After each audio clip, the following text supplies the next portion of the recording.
Welcome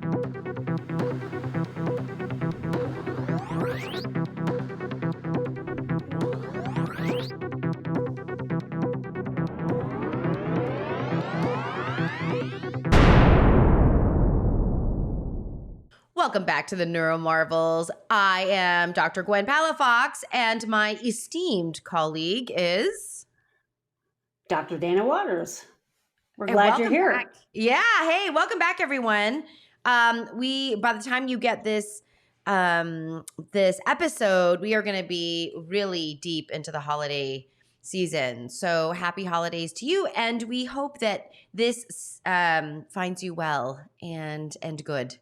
Today, we really wanted to talk about an article that Dana and I stumbled upon. So through the magic of software, 3, 2, 1. Production value just went up for us. For those of you that are only listening, you're like, what is happening? You're like, what? Yeah. We now have our article up. If you're on video, you can see this. But Dana and I stumbled upon this article that talks about highly sensitive people. And, I was interested in this personally because we've talked a lot about sensory sensitivities of autistics, right? And really what piqued my interest here is this idea that an individual can be sensitive, can have those sensory sensitivities and not be autistic. So what gives, right? Yeah, I think, when I talk to folks about, I think that's what's been so great about the neurodiversity movement, if you will, and raising that awareness is, like in the DSM, everything's so categorized. Yeah. It's just not that neat of a categorization. And so if you think about these attributes, they overlap, right? So we know about, we've talked a lot about the overlap between ADHD and autism, and some folks that are autistic also are ADHD, vice versa, and there's some overlap. And this idea of sensory sensitivity isn't exclusive to just autistics, as evidenced by the article. And I've talked to other people and known other people that seem to have these sensitivities that really don't fit any of the other criteria of being autistic. I think historically we've kind of, depending on the culture, right? So some cultures have marginalized us. I got teased a lot for being super sensitive as a kid. And then other cultures have sort of raised and revered people that are sensitive because you can pick up on nuances of things that other people can't. It's almost got like a magic to it, if you will, right? But a lot of people struggle with this too because the world feels too intense, and there's really specific things that this article talks about. The first one on the list is avoiding like violent movies or TV shows. I think I've mentioned on the show before the website doesthedogdie.com, and I've known people who are highly sensitive that they actually want to go online and know the plot of a movie. They want the spoiler. It allows them to tolerate the movie, right? So if they think that there's going to be something that's really intense or you don't know what's going to happen. I think I shared this in watching The Mandalorian. I almost didn't complete watching it because I was so freaked out about the little baby Yoda, something happening to him. And once I dug and found out that, spoiler alert, at least in the shows that I watch, nothing happened. I mean, things happen, but he doesn't die. Then I could tolerate it. It was a really, really strong feeling of like, I was just freaked out each time I watch it. I'm like, this isn't fun. Why am I watching this? So that's a trait that you can see on the screen that the article talks about. Also being deeply moved by beauty. I think, I remember my therapist saying to me once when I was in the process of trying to thaw again after spending so many years stuffing my affect down and being really mad at her because then I was just in pain. Like, why are you doing this to me? Yeah. She said, but you will also then be able to experience the joys and those kinds of things as well. And this would be someone who kind of, even in their bones and their neurology, really gets moved by that and maybe I imagine like a little kid seeing something really shiny and beautiful they haven't seen before, and then they can't even walk because they're like, wow, that Yeah. kind of awe in those things. So the Mm. sensitivity piece isn't always a bad thing. It can be a really good thing. It can be in tune to those things. And then it talks, the middle one is being overwhelmed by sensory stimuli. And that's sort of the point I think you're making, is that folks, like my wife is like this, certain noises, crowds, and certain kinds of lights really bother her, but she's not autistic. But Mhm. we'll talk about, oh, you have traits. And really, probably what it is this, this highly sensitive person who's just wired differently. Maybe that's why we get along so well, right? Yeah. Yeah, there's a It isn't common just a matter of, sorry, go ahead. yeah, there's like a common experience, or that you can Yeah. relate to each other because of the sensory stimuli. I was thinking as you were talking about avoiding violent movies, I could not finish Game of Thrones. Like Oh, I haven't I even watched it. I remember know I wouldn't. oh my gosh, I started it, and it was something that, my husband and I were watching in the evenings, and I had to stop. One, it was Yeah. just like after kind of a long day and doing what you and I do, where we're supporting people emotionally, Yeah. and sometimes in very difficult things and through difficult things. Um, Hmm. it was just, I was spent. Like I needed to watch Yeah. something really, silly, Yeah. and, Easy to light. watch. Yeah. Yeah. Yeah, Yeah. yeah. And so I just couldn't finish it. And I still haven't finished it. I mean, people are like, you got how far and you didn't finish it? I'm like, I just can't. Like I Yeah. can't, Too like much. it's and it leaves me feeling terrible right before bed. Yeah. Like what Oh, I saw, and it's just so disturbing. So it's interesting. But we've never talked about doesthedogdie.com, Dana?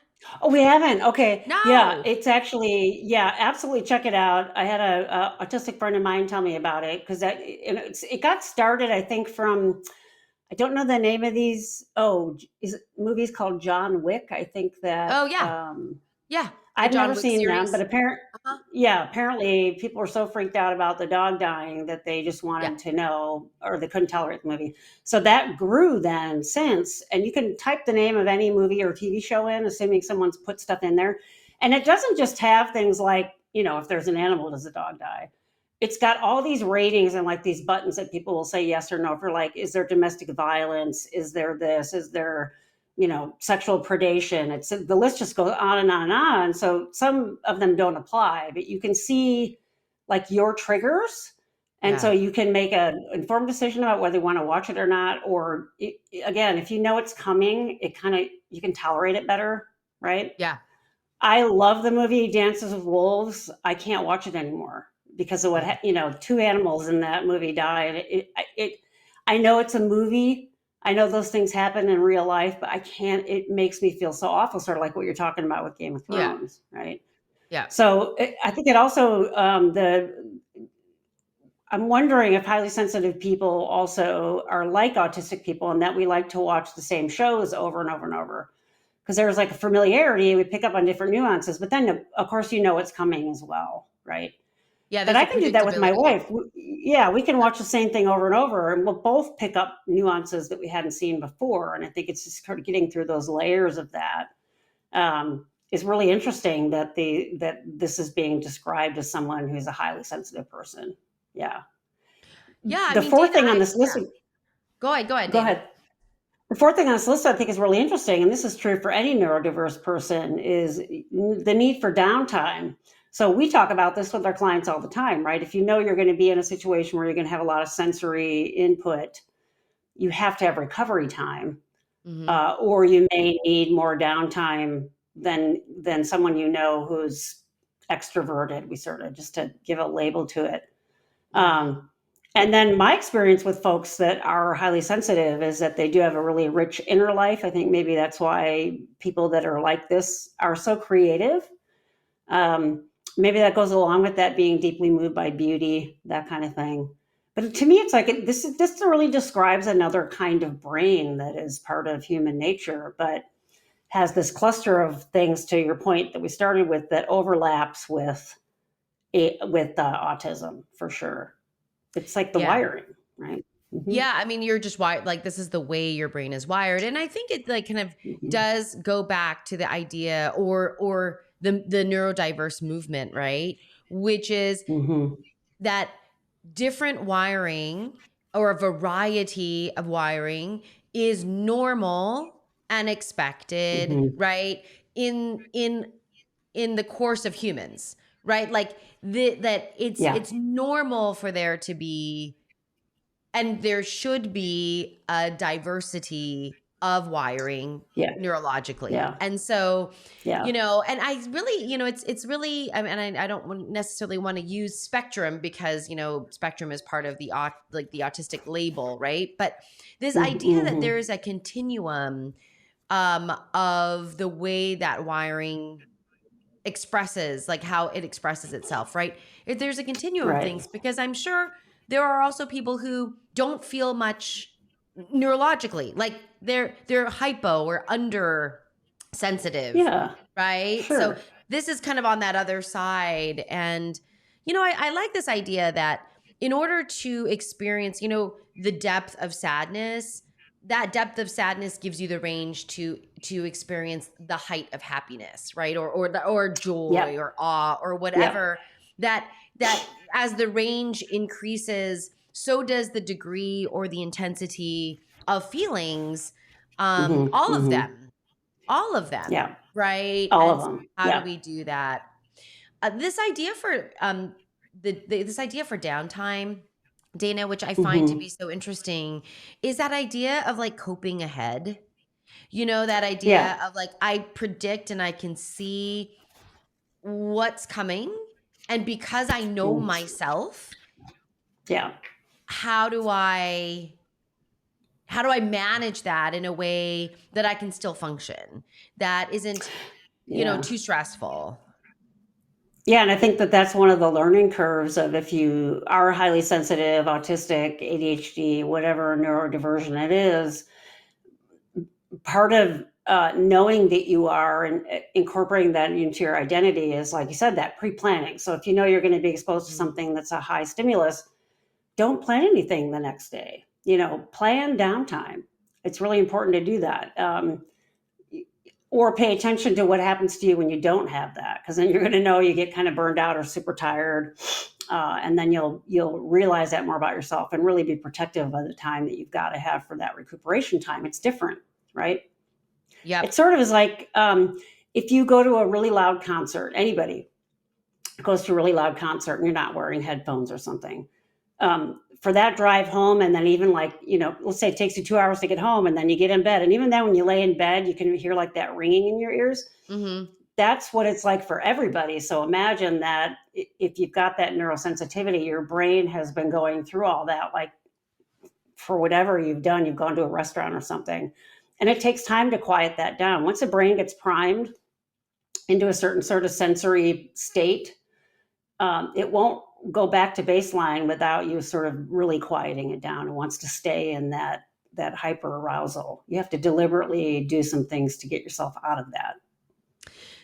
I mean, Dana, I don't think people know that.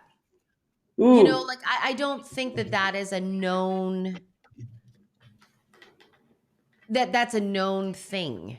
That I think people just feel like, oh, you know what, it will just return back to baseline on its own.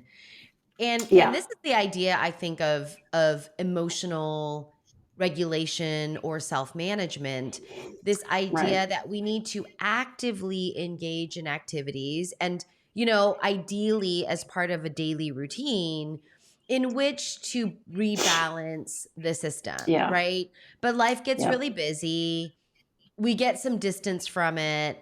And then it's out of our minds. And then we think it's gone when really there's kind of like the aftertaste, or there's still something like the nervous system is still registering that. And honestly, I think it's just a really well timed, because during the holidays, there is so much hustle and bustle, or there's kind of the triggering of anniversaries during this kind of holiday time, which can be really challenging. I will say for my clients, the holidays are some of the most difficult times of the year. Oh, absolutely. I'm thinking of something I teach in my psychophysiology class, where we talk about what the stress response is. So keep in mind, stress isn't just negative. Stress can be, you've been at a loud party and you had a really good time, or you went sledding, or whatever it is that you do any particular time of year. I feel bad for the people that are listening to this and it's summertime and we taped this 6 months ago and you're listening to it now. So it could be anything, right? Overstimulating. So there are aspects of your hormonal regulation that deal with stimulation, right? So you're literally your hypothalamus, which is part of your brain, when it senses, evolutionarily, it's when you sense a threat or you sense the need to increase energy. So stress can be excitement. I mean, you could go to a roller coaster and enjoy a roller coaster, but your body's going to respond the same way. It sends some chemical messengers to your adrenal glands, and your adrenal glands give you that kind of fight or flight thing going.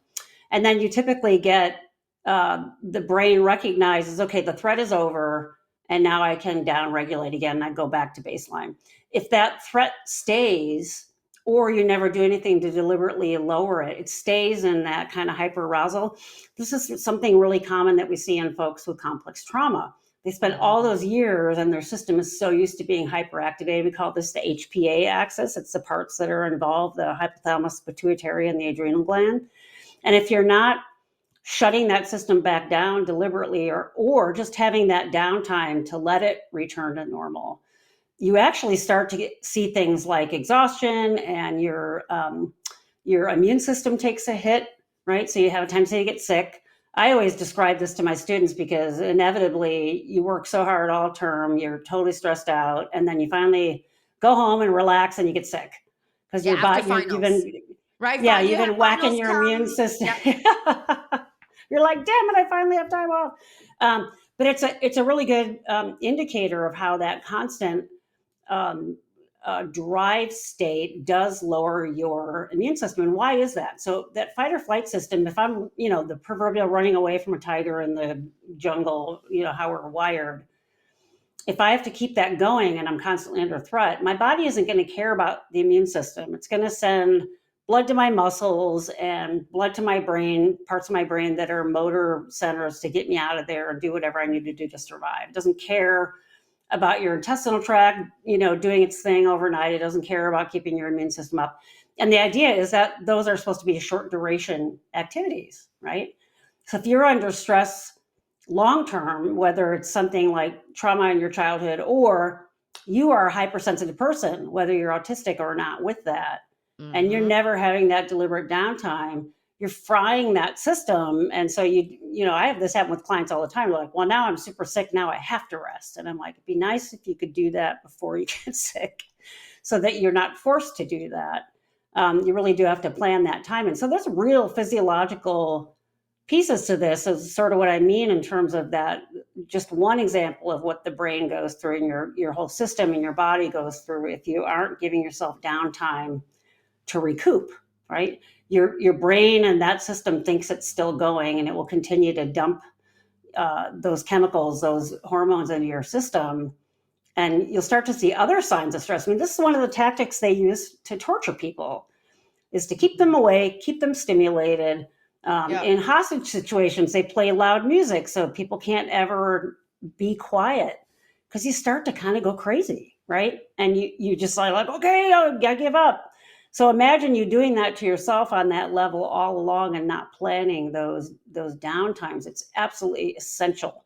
So this is whether it's someone who's got complex trauma, sensory sensitivity, autistic or not. It's one of the first things I work on with folks is that balance, right? How do you plan downtime? But then also, how do you, if something really is important to you and you want to do it, we don't want to take that away from you, right? Right. So it might be tiering the things you do. Like, this is a level 1 thing. Like I never want to give that up. This is a level 2 thing that I really like it, but if I had to, I'd give it up. And everything below that are things that if I didn't do or have, I'd be fine. So that you don't have to give up the thing that's really important to you. But if you've got a bunch of 1s and 2s and a boatload of 3, 4, and 5s, just get rid of the 3, 4, and 5s, take a day and chill, right? to be able to bring that back to baseline. Because then the next time you're exposed to that stuff, you're going to be able to manage it better. And Yeah. I think what this article is saying is if you're a hypersensitive person, you're going to be going through that, right? Yeah, I mean, totally. I mean, for those of you that are listening, I'll link this article in the show notes, and then the description box, just so that you can take a look at it. This kind of goes back to self-awareness, right? Like you've got to identify or see yourself as a certain person in order to then make or do actions, right? Do things to meet your personal needs. That does mean that things need to be slowed down. That does mean that there needs to maybe be some formal self-reflection. And I'm not saying it has to be with a person. It could be through journaling. It could be through, there's lots of different ways to look at oneself. But instead of just being in that place where you're just reacting to everything that happens in life, because I think we can safely say everyone feels that they're very busy, right? And so how do we do that? And that the body and the brain are very smart and adaptive.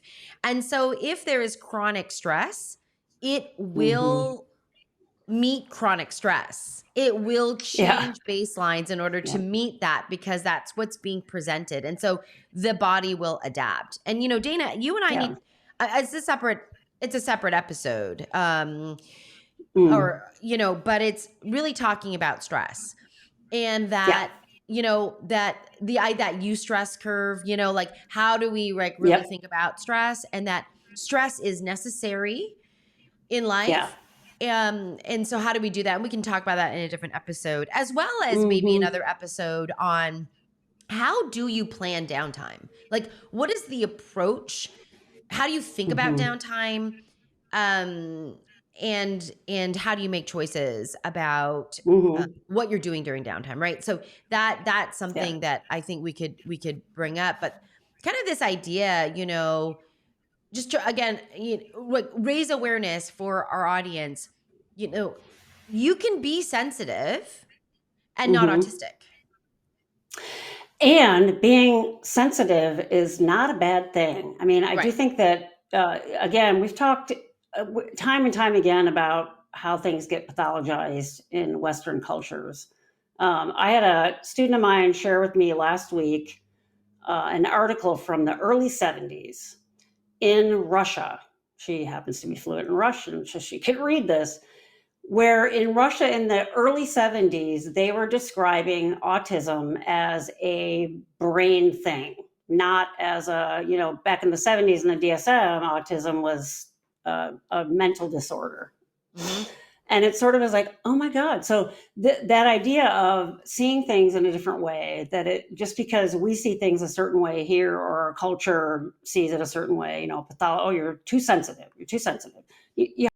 Have you ever heard anybody say, it's so great that you're so sensitive? Usually it's like to a kid, like stop being so sensitive or whatever, right? But it really is like you could be walking around in life with just this wide open wound and wondering why you feel crappy all the time, or why you're noticing those things that no one else notices, right? I'm working on a meme for Awake Now. I was in the store the other day and watched this interaction between this father and this little boy that broke my heart. And I actually got into my car and I just burst out crying. I came home and told my wife about it.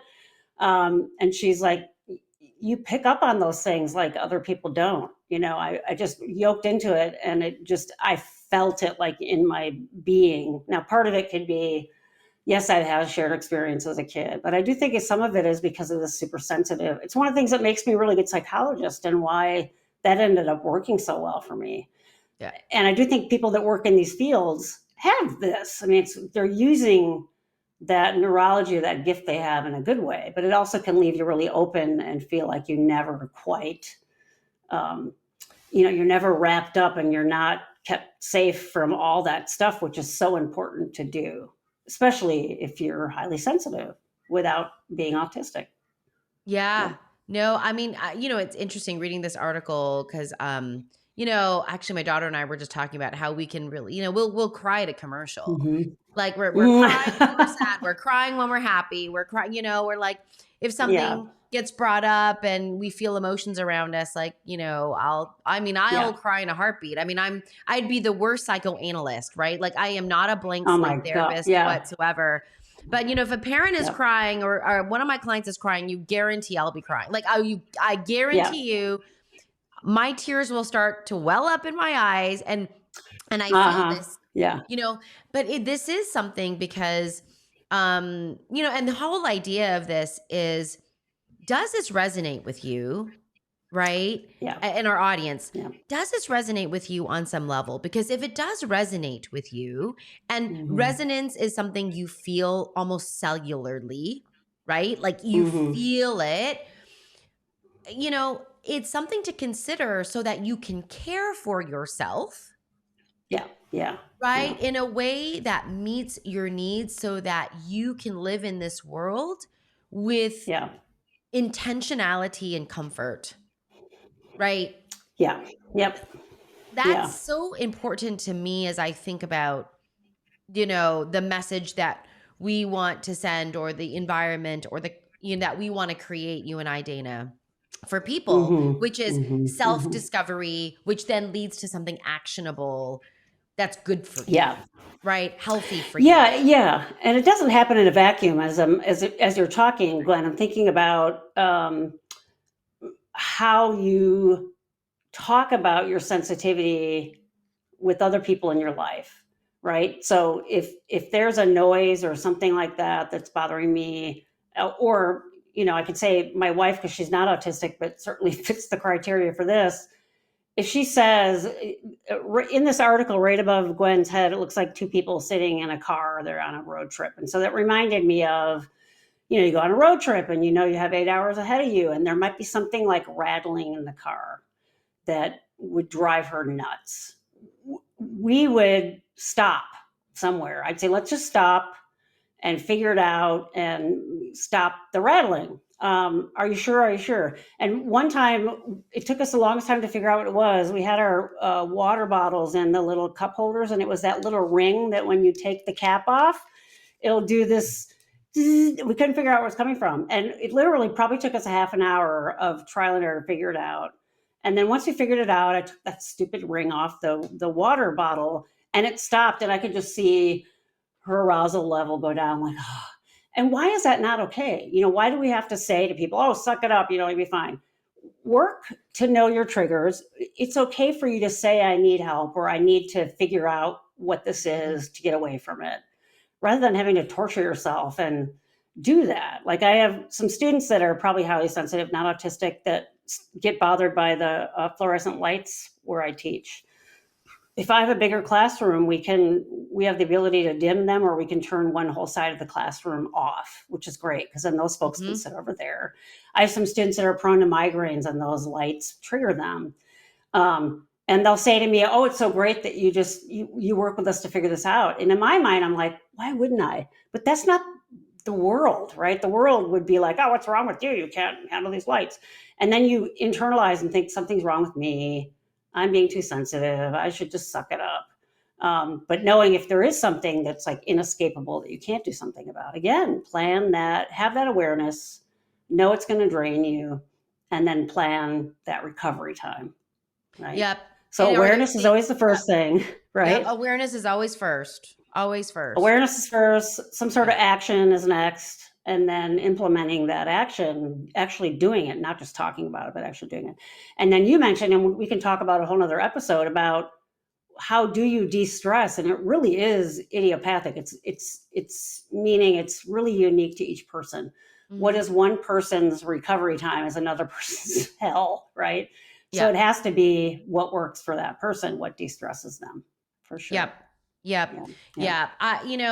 And again, if you are listening and you're part of our community here, read the article. It's an easy read article, which really even like talking about introversion and like kind of differentiating like ADHD and autism and sensory processing disorder. It's like so interesting.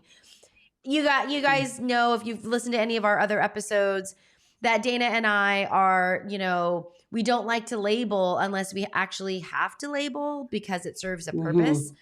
Yeah. But when it's for your own personal self-discovery, get specific, differentiate. That's not me, Yeah. that is me.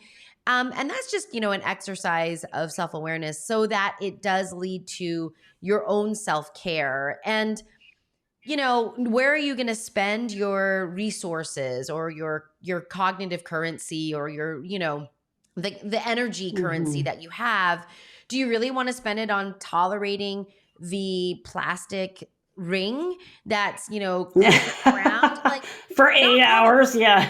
Well, and that grates on you. And then I would even go as far to say is, if you're then irritable, then that has other types of impacts, not only on yourself, but potentially on your relationship, right? Because now you're irritable in the context of a car for 8 hours. You might do things in the context of your relationship that aren't helpful or productive, and so that's just another kind of maybe idea there. And But telling someone just ignore it, just ignore it doesn't work. It doesn't work. It doesn't work. No, and the idea, and you and I can talk about like, the white, the white bear, blue dolphin kind of idea, which is, if you tell someone to ignore, don't think about the white bear, don't think about the white bear, don't think about the white bear, that's all you think about. So really the way to do that is to either come up with a blue dolphin thought, because if I tell you to think about a blue dolphin, then you can actually not think about the white bear. And that's, again, that's another episode for us to talk about. But how do you identify here? And maybe if you want to leave a comment about, how does this resonate with you? Are you a highly sensitive person? In what way? What way are you a highly sensitive person? And did this bring any insight for you?